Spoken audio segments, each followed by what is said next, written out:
teman-teman banyak orang bertanya nih, di faktur pajak yang terbaru di Kotes ini, siapakah yang menandatangani faktur pajak? Siapakah yang namanya muncul sebagai penandatangan faktur pajak? Oke. Jawaban simpelnya adalah tidak harus direktur ya, nggak seperti dahulu harus direktur. Sekarang yang tugasnya signer atau penandatangan faktur pajak, maka nama dialah yang akan muncul di faktur pajak ya, dan orang itu tidak harus seorang direktur, oke? Gua langsung share aja dari berita dari DDTC ini ya. Tanda tangan e-faktur di Kotex pakai sertifikat elektronik siapa? Oke. Nah, perkenalkan saya Raymond, saya bekerja sebagai staf pajak akuntansi di salah satu perusahaan ya. Saat ini kami sudah mulai menggunakan Kotex System dalam bla bla bla. Yang ingin saya tanyakan dalam penandatanganan e-faktur di Kotex menggunakan sertel atau KO ya, istilahnya adalah KO, kode otorisasi apa dan milik siapa? Mohon bantuannya. Terima kasih, kata penjawab ini ya, ibu ini ya, Ibu Nora Galuh ya.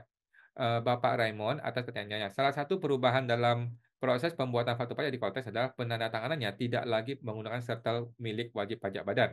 Adapun penandatangan faktur pajak di Konteks kini menggunakan tanda tangan elektronik milik wajib pajak orang pribadi yang ditunjuk sebagai penandatangan faktur pajak. Sesuai dengan ketentuan pasal 8 bla bla bla bla bla PMK 81 ya, tanda tangan elektronik tersebut bisa berupa satu, sertel yang diterbitkan penyelenggara sertifikat elektronik, 2, kode otorisasi yang diterima oleh DJP ya. Jadi KO DJP atau sertel yang dibikin oleh pihak luar yang bekerjasama dengan DJP. Oke. Wajib pajak orang pribadi dapat memperoleh KO DJP atau Paspres pada saat awal login atau aktivasi Kotek. Selain itu, wajib pajak juga dapat menggunakan kode otorisasi DJP atau mendaftarkan sertel yang dimiliki melalui menu permohonan KO ya. Oke. Terkait dengan pihak yang menjadi penandatangan faktur pajak dapat merujuk pada ketentuan pasal 10 PMK 81 ya.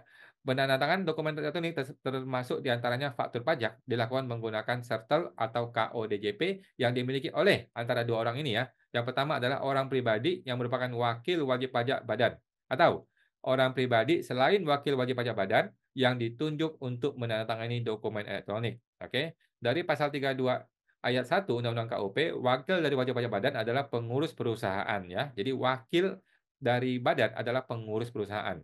Berkaitan dengan hal itu, orang yang nyata-nyata mempunyai wewenang ikut menentukan kebijaksanaan dan atau mengambil keputusan dalam menjalankan perusahaan juga termasuk pengertian pengurus. Misalnya, orang yang berwenang menandatangani kontrak dengan pihak ketiga, menandatangani cek dan sebagainya.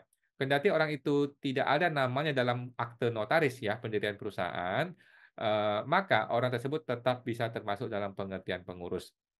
Lebih lanjut pasal 32 ayat 3 ya Undang-Undang KUP.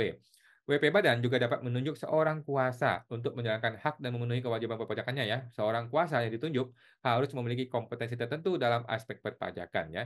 Kompetensi tertentu itu selain antara lain adalah jenjang pendidikan tertentu, sertifikasi dan atau pembinaan oleh asosiasi atau Kementerian Keuangan. Oleh karenanya, kuasa dapat dilakukan oleh konsultan pajak ataupun bukan konsultan pajak alias pihak lain yang bisa ditunjuk sebagai kuasa, termasuk karyawannya sepanjang memenuhi persyaratan.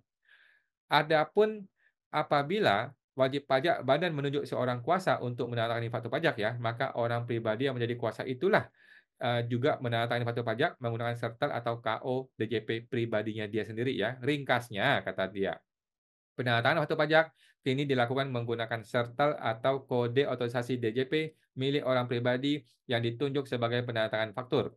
Orang pribadi yang bisa ditunjuk sebagai penandatangan faktur adalah bisa merupakan PIC utama atau PIC pelaksana atau wakil kuasa dari wajib pajak badan. Penunjukan pihak yang menjadi penandatangan faktur tersebut bisa disesuaikan dengan tanggung jawabnya atau risiko atau proses bisnis dari masing-masing usaha. Untuk seorang dapat menjadi penandatangan faktur pajak ya, PIC utama dari Kotex yaitu direktur harus terlebih dahulu memberikan akses atau role akses kepada pihak yang ditunjuk, yaitu orang yang mau dia tunjuk sebagai penandatangan faktur ya.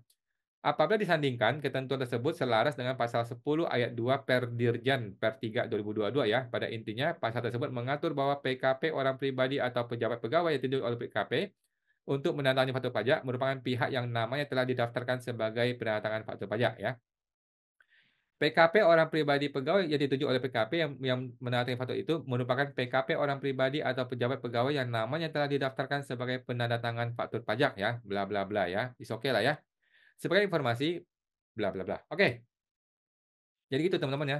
Yang menandatangani faktur pajak itu bisa seorang direktur, bisa juga bukan direktur. Nah, yang bukan direktur ini haruslah ditunjuk oleh direktur menggunakan metode akses akses PIC pelaksana ya, melalui role access Jadi nanti nama dialah yang akan muncul di faktur pajak sebagai penandatangan dan itu legal-legal saja, tidak ada masalah. Itu teman-teman ya, semoga terbantu, sampai jumpa lagi.